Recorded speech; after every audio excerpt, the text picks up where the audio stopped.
Hank, you were moderating a panel this afternoon on some really incredible examples of how people have been building relationships and taking leadership in their communities.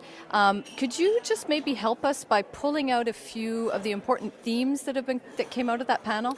What struck me was there were themes anchored in team building, identifying and leveraging partnerships, and building community.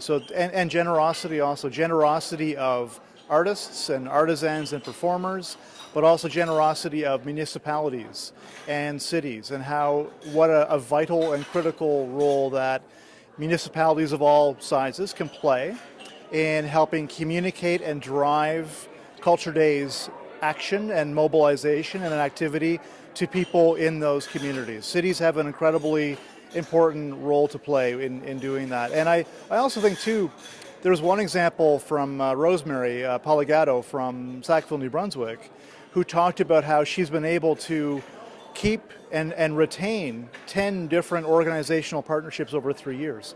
That's a lot of work. So what that struck me too was there's an investment there on her behalf and an investment there from several community mobilizers and agents of Culture Day's action and advocacy and activity that are there investing their time, investing their energy to make sure that this succeeds.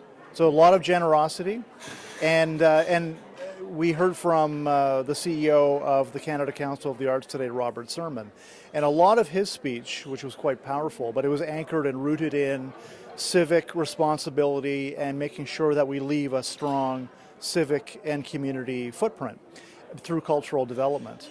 And that's what we heard today in the panel as well, is that all of those people who were on that stage were using Culture Days as a platform and as a tool to build community and to build community capacity and to build economy and to build an education and to build an inventory of citizen action and mobilization.